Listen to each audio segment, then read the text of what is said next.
And I've made an app called Earth Helper, which encourages people to recycle.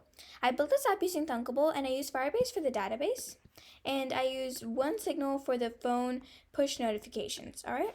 So on the front homepage, I have multiple features linked to it. Let's go to the first feature, which is called Recycle Counter, and it counts how many pieces of trash have been recycled, and it also tracks down how many pieces of items have been recycled for the user, not throughout the world. All right, so when you type in a number, you can type in 50 and it'll insert that.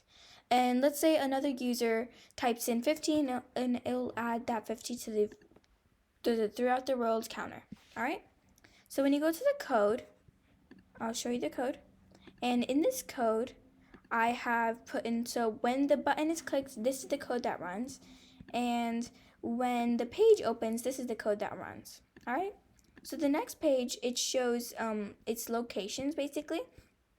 And you can see the nearby places. So let's say you want to search up bottles. You're going to recycle bottles. And you could just type in a random zip code, your zip code.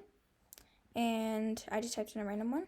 And it'll show you pages like that. All right.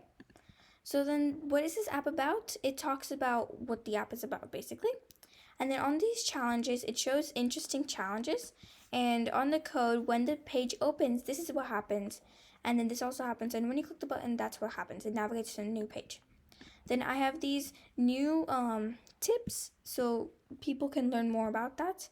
And I use Firebase to store cloud variables so other users can add on to the total.